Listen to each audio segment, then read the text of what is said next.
Wow, ito na po ang in-approve sa akin na loanable amount guys, 91,200 pesos. At pag open ko sa aking Union Bank account guys, ay pumasok na po ang buong halagang 50,000 pesos guys na walang bawas kahit piso.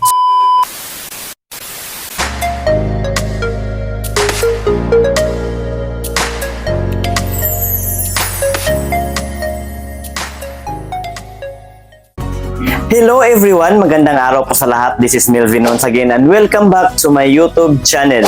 Guys, di ko in-expect na ma-approve ako sa personal loan ng Union Bank.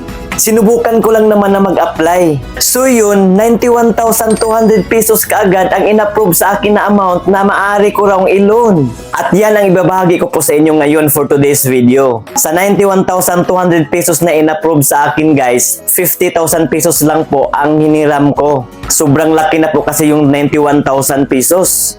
Hindi na po ako nila hinanapan ng proof of income guys. Isang valid ID ko lang at selfie ang sinubmit ko. Wala na rin silang iba pang mga dokumento na hiningi sa akin. At ito ang nagustuhan ko. Buo ko pong nakuha ang 50,000 pesos. Walang bawas kahit piso. At dito ako na-surprise sa oras na yun. Nakuha ko agad ang pera na niloan ko sa oras mismo ng aking pag-apply. Wala pang isang oras guys, pumasok na kaagad sa aking account ang tumataginting na 50,000 pesos. Kahit wala pa tayong personal savings guys, ay may posibilidad na ma-approve tayo. At pwede rin saka na tayo mag-open ng personal savings account kapag na-approve na po ang ating application. Kailangan po kasing may personal savings account po tayo guys. Dahil dyan po ipapasok yung pera na niloan natin dito. Kaya sundan nyo lang po at tapusin ang video ito hanggang dulo dahil tuturuan ko na rin po kayo kung paano mag-open ng personal savings account habang nasa personal loan application process pa po tayo. Disclaimer lang po, hindi po ako expert sa mga online banking personal loan application system guys ha. Nagbabahagi lang po ako sa aking matagumpay na karanasan sa pag-apply ng personal loan. Kaya kung may mga system error na po sa inyong application, tumawag na lang po kayo sa mga customer service ng Union Bank. So let's go! Bago pong lahat, kung bago ka pa lang po sa aking YouTube channel at sa mga di pa nakasubscribe, pakiclick mo na yung subscribe button na sa baba at pakihit sa notification bell para ma-notify po kayo sa tuwing may bago na naman akong mga tutorial video na i-upload sa aking channel. So let's start! Ito, panoorin nyo. So ayan po guys, ang una po natin gawin ay syempre bubuksan po natin ang ating Union Bank account. And then dito sa baba, dito sa my For You section, may mga ino-offer si Union Bank dito. Tulad po nitong credit card, auto loan, secured card, at itong personal loan. Ito po ang pipindutin natin. Then i-click po natin itong go to website. Dadalhin po tayo sa website ng Union Bank.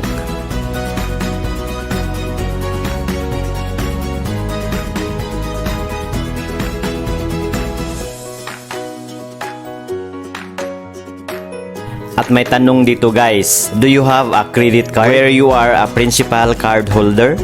So may credit card ba daw tayo na tayo mismo ang pangunahing may-ari? At may note dito sa baba guys, should be a credit card holder for at least 3 months. Supplementary and debit card are not included. So at dahil may credit card ako guys, itong yes ang pipiliin ko. Then click po natin itong next. Ito po yung sunod na tanong guys. Is your annual income at least 250,000 pesos? So itong yes ang sinagot ko dito guys. Then click next. Next po ay dito na po tayo sa personal loans verification. Ilagay natin dito ang ating active mobile number na nakaregistered po sa ating Union Bank account. And then mamimili na po tayo ng ID type kung ano po ang isasubmit nating ID. Ito po yung mga government issued ID na tatanggapin po ng Union Bank personal loan. Passport with signature, driver's license, Phil Postal Service ID, Professional Regulations Commission ID or PRC, SSS ID yung photo card type, Unified Multipurpose ID or UMID, at PhilSys ID or National ID. Ang available sa akin dito guys ay ang aking driver's license. At may mga reminders pa dito guys sa pag-submit ng ating mga valid ID. Itong una, please make sure your ID is valid for at least 30 calendar days from date of application. Kailangan raw na ang valid ID na ating isubmit ay hindi pa mai-expired 30 days mula noong nag-apply tayo. Next po, kapag passport ID ang ipasa natin, ang photo ID card daw ay must be valid. Itong pangatlo ay kailangan daw na ang pangalan na nilagay natin dito sa form ay ganun din po ang nakalagay doon po sa ID na pinasa natin. Itong pang-apat, make sure the ID is right side up. Itong panglima, make sure the ID is clear and readable. So kailangang hindi blurred yung pagkakuha nito guys. Itong pang-anim, avoid flash and glare. So kailangang naka-off yung flash sa ating cellphone guys kapag mag-picture na tayo sa ating valid ID. Itong pang-pito, an ID with an address is preferable. So kailangan raw na may nakalagay na address sa ating valid ID. At itong pangwalo, kailangan raw ang isubmit nating ID ay laminated with manually. A fixed photo is not acceptable. Yung dinikit lang daw na photo guys ay hindi po tinatanggap. Sundin lang natin guys kung ano po itong mga instruction na nandito guys para hindi magka-aberya po ang ating pag-apply. So pagkatapos nating malagyan ng ating active mobile number at makapili ng valid ID, ay i-click na natin itong may maliit na box dito sa baba. At kapag i-click na natin ito ay dadalhin po tayo sa kanilang terms and conditions. At basahin nyo na lang yan guys kung gusto nyong basahin. Scroll down lang natin guys hanggang dito sa pinakababa and then click na natin itong accept. At ayan po, nalagyan na po ng check itong maliit na box. Then click na natin itong continue dito sa baba.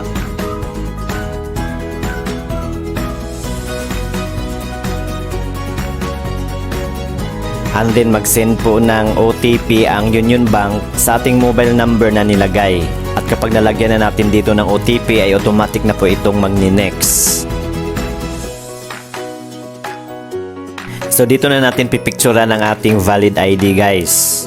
So i-click na natin itong take a photo. So ginanyan ko po pinosisyon ang aking ID guys. So kailangan pong naka-off ang ating flash guys sa ating camera. Kapag okay na po ang pagkakuha, i-click lang natin itong bilog. At kapag gusto pa nating mag-retake, i-click lang natin itong redo. At kapag okay na po, i-click na natin itong okay. At kapag sa tingin natin ay blurred yung pagkakuha, i-click lang natin itong redo para mag-retake po tayo. At kapag okay na po, i-click na natin itong upload.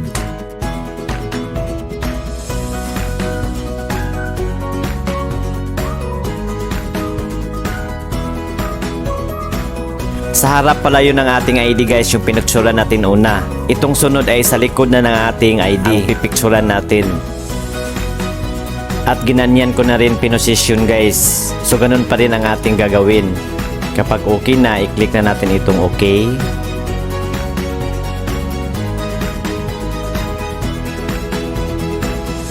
Then i-click na natin itong upload.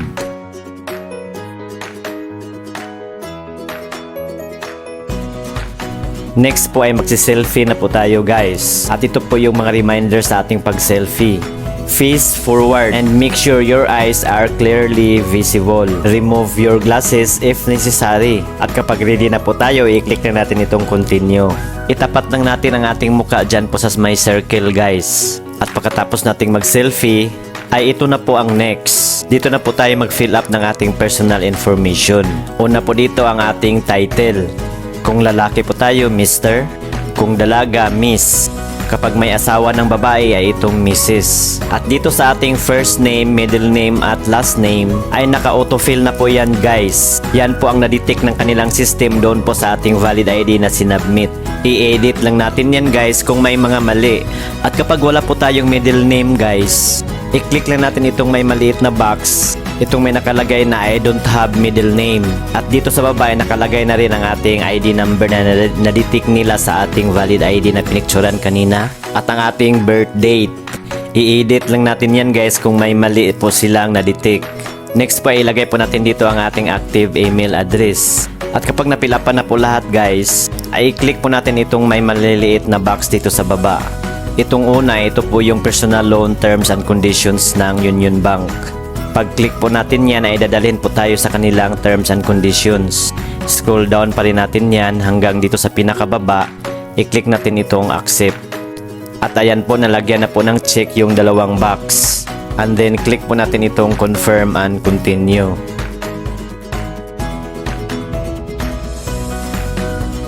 Ito po yung next guys, tell us about yourself. So gusto nilang malaman ang ating marital status, nationality, at ang ating employment details. So ang una po dito sa employment details ay ang ating employment sector.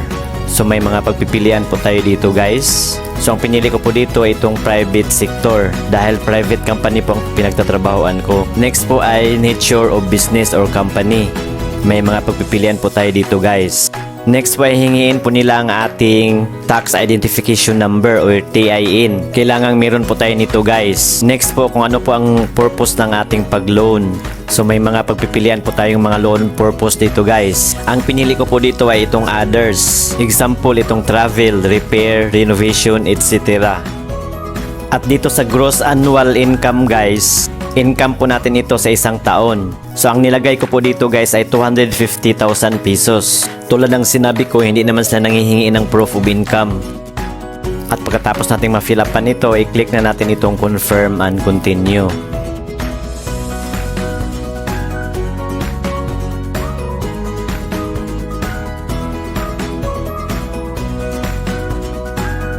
Next po ay may additional information pa silang hihingiin sa atin guys. Tulad po ng ating home address. Tulad po ng kung anong province po tayo na belong. Anong syudad. Ilagay din natin kung anong house or unit number or street ang ating tinitirhan. Ilagay din natin dito kung anong subdivision, village or barangay. And then ang ating home zip code. At kailangan ang ilagay nating home address guys ay match doon po sa address na nakalagay sa ating valid ID na sinubmit. And then dito sa baba, what is your preferred mailing address? At may pagpipilian po tayo dito guys sa ating home address ba o sa ating business address. So ang pinili ko po dito guys ay itong business address. And then hingiin po nila ang ating business phone number. Sa na-experience ko guys, hindi naman nila tinawagan ang aking employer. And then hingiin din nila ang office email address. Next po ay tell us more about yourself. So ilagay po natin dito ang ating birthplace, kung saang lugar po tayo ipinanganak, kung anong province, kung anong city or municipality, and then dito sa baba ang ating source of funds. So itong salary ang pinili ko. At pagkatapos kong pinilapan yan guys ay pinindot ko na itong confirm and continue.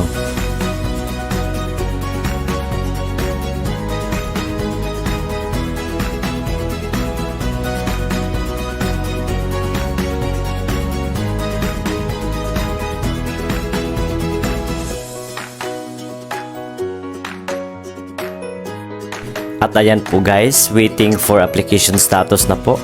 At binigyan na po ako ng application reference number. Ito po yun. O diba napakadaling mag-apply?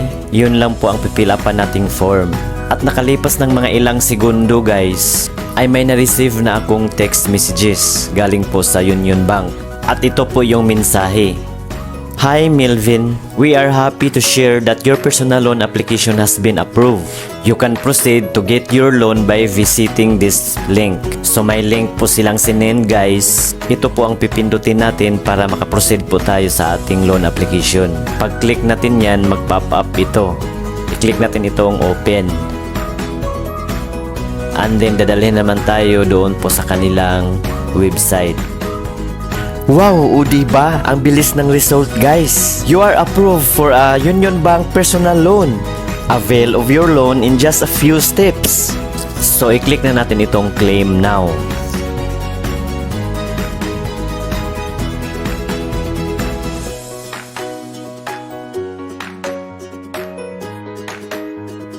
And then mag-send na naman ng OTP ang Union Bank sa ating registered mobile number. Pagkatapos po nating malagyan ay automatic na po yung magni-next. Wow, ito na po ang in-approve sa akin na loanable amount guys. 91,200 pesos. Congratulations! You are eligible to loan up to 91,200 pesos. At kung sakaling uutangin ko ito lahat guys, ang mababayaran ko nito monthly ay 2,779.37 pesos. Kung 60 months ang pipiliin kong term, 5 years to pay po yan. Ang annual contractual rate para nito guys ay 26.9% per annum. Ang amount pala guys na pwede kong mahiram ay mula 20,000 pesos hanggang 91,200 pesos. Tapos ang loan term na pagpipilian, i-click lang natin itong choose another payment term. So ito po yung mga loan term or payment term na pagpipilian natin dito guys. Mula 12 months, may 24 months, 36 months, 48 months hanggang 60 months. So ang una kong piniling amount guys ay 40,000 pesos. So ito po ang mababayaran ko monthly kapag 60 months ang pipiliin kong term, 1,219.02 pesos. Pero ang pinili ko pong loan term dito guys ay 24 months. 2 years ko po yan babayaran. I-click lang natin itong 24 months and then i-click itong confirm payment term. So ito po yung mababayaran ko buwan-buwan, 2,173.18 pesos. Kung 2 years ko po itong babayaran itong 40,000 pesos. Pagkatapos nating makapili ng amount na ating uutangin, dito sa baba ay kailangan nating ilagay ang ating personal savings account number. Kung may personal savings account na kayo, pwede nyo ilagay na dito yung account number ninyo. Sa mga wala pang personal savings account tulad ko, sundan nyo lang ito guys. I-click lang natin itong open an account. Then mag-pop up ito, i-click lang natin itong open an account.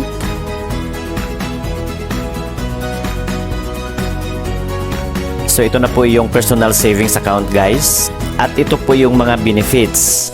No initial deposit required, no minimum ADB or average daily balance requirement, 0.0% interest rate. Magka-earn lang daw dito ng interest guys kung may minimum ADB po tayo na 10,000 pesos. So yan po ang benefits ng account na ito.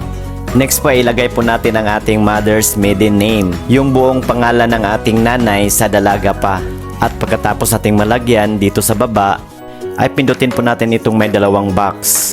So agree sa kanilang terms and conditions at sa kanilang privacy policy. At kapag nalagyan na ng check itong dalawang box, ay i-click natin itong may box may nakalagay na I'm not a robot. Then i-click natin yung mga larawan kung ano po yung hinahanap. Tulad nitong sa akin, motorcycle po ang hinahanap. So i-click natin yung mga image na may motorcycle. Then i-click itong verify. At ayan po, nalagyan na po ng green na check itong box. Then click itong next. Ito na po yung sinabi ko guys na pwede po tayong makapag-open ng personal savings account habang nasa loan application process pa po tayo. Ngayon, dito na po tayo sa e-signature. Ilagay po natin dito ang ating perma guys, na gamit lamang ang ating daliri. Pwede po natin itong burahin guys kapag magkamali po tayo. I-click lang natin itong clear na nandito sa taas. Ayan po.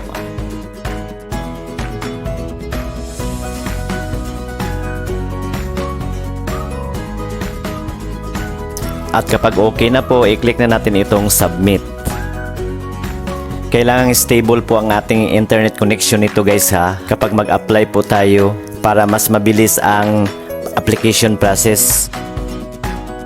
At ayan po, thank you. Your application has been received. Please allow up to 24 to 48 hours to verify your submitted details. Once your account has been created, you will receive an email with a link. So wala pang isang minuto guys, ay may na-receive na po akong email. At ito po yun. Dear valued client, we are happy to share that your personal savings account application has been approved. Your account number is... At ito na po ang ating account number guys. So ngayon, ilalagay po natin itong ating personal savings account doon po sa ating Union Bank dashboard. Doon sa Union Bank app. Kopyahin lang natin itong ating account number dito. And then i-exit muna natin itong ating email. Then buksan po natin ang ating Union Bank app.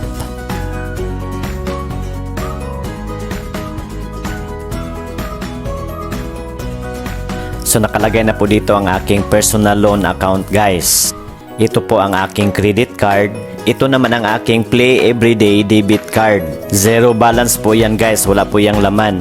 At dito naman sa aking credit card ay may utang pa po ako niyan, hindi pa nabayaran. So yan po ang sinasabi kong hindi ko in-expect na ma-approve ang aking personal loan dahil wala namang laman itong aking account at may outstanding balance pa ako sa credit card.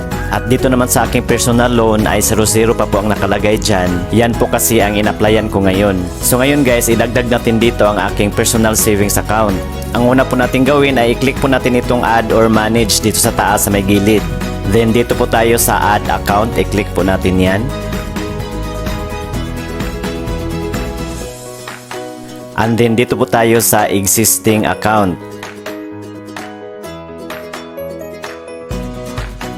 And then mamimili po tayo ng account type. I-click lang natin itong box. And then pipiliin po natin itong account number. Pindutin po natin yan.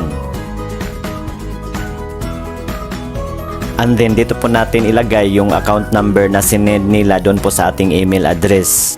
12 digits po yun. At pagkatapos nating malagyan, i-click na natin itong submit.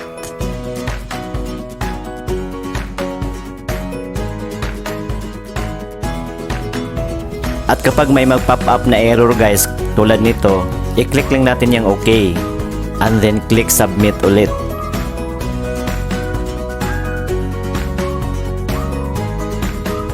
And then mag-send ng OTP ang Union Bank sa ating registered mobile number.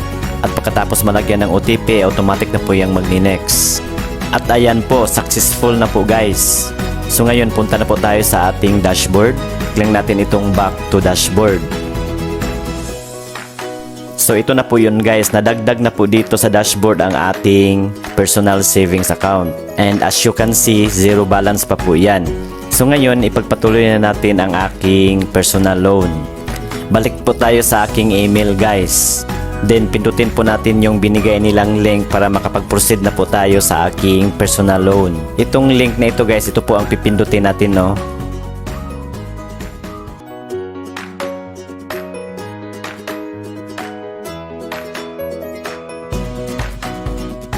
Then click natin itong claim now.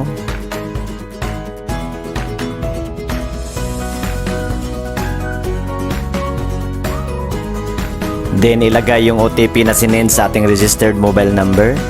So bumalik po tayo dito guys. So ang pinili ko kanina is 40,000 pesos. Dahil nagbago ang isip ko guys, ginawa kong 50,000 pesos. So sa 50,000 pesos na utangin natin guys, mababayaran natin buwan-buwan ay 1,523 pesos and 78 centavos. Kung 60 months ang pipiliin nating loan term, 5 years po natin yan babayaran. So ang pinili kong term guys ay itong 2 years lang po, 24 months. Click lang natin itong 24 months and then click itong confirm payment term. So sa 50,000 pesos na utangin natin guys, ang mababayaran natin yan buwan-buwan ay 2,716 pesos and 48 centavos sa 24 months nating pagbabayad, 2 years po yan. At kapag sure na po tayo na yan ang utangin natin, dito sa baba ay ilagay na po natin ang ating personal savings account number. So ilagay ko na po dito yung account number ko na kakagawa ko pa lang. Then i-click po natin itong next.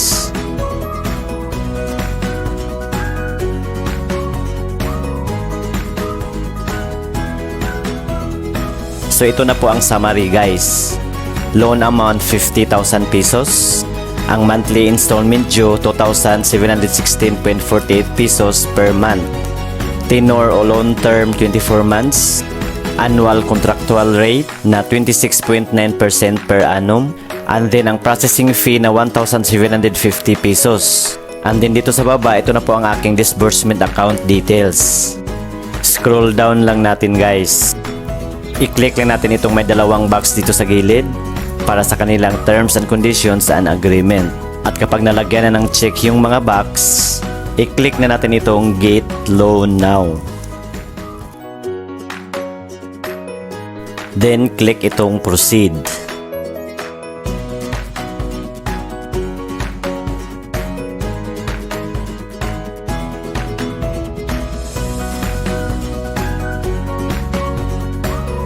Thank you for your confirmation. Please stand by while we process the crediting of your loan. Once processed, we'll sending you an email. At wala pang isang minuto guys ay may email na naman akong na-receive galing sa Union Bank. Ito po yun guys oh. So nung inopen ko po yung message, ito po yung nakasaad. Dear Melvin, congratulations! Your Union Bank personal loan 50,000 pesos has been successfully credited to your Union Bank savings account with a 24-month loan term. Wow, ang bilis! At pag-open ko sa aking Union Bank account guys, ay pumasok na po ang buong halagang 50,000 pesos guys na walang bawas kahit piso. So tingnan nyo guys, 0 balance po yan kanina. At sa aking personal loan guys ay may nakalagay na pong outstanding balance na 2,125 pesos. So ang first monthly installment due ko ay sa June 29 pa. So ang pitsa sa araw na to guys na nag-apply ako ay May 19 pa po. So ganun lang po kadaling mag-apply ng personal loan dito sa Union Bank guys. Sana experience ko, one day processing lang po talaga siya. Hindi ko talaga in-expect na makuha ko kaagad ngayong araw na to ang aking niloan. So yun lang po guys. Abangan nyo lang po ang mga reviews ko dito sa personal loan ng Union Bank guys. So that's all for today. Sana nakatulong po ito. At sana may natutunan po kayo. Paki-like and share na lang po sa video ito. At para sa iba pa pong mga katanungan, pakisulat na po yung mga tanong dyan po sa comment section sa baba. So yun lamang po guys. Maraming salamat sa panonood. God bless us all. Goodbye.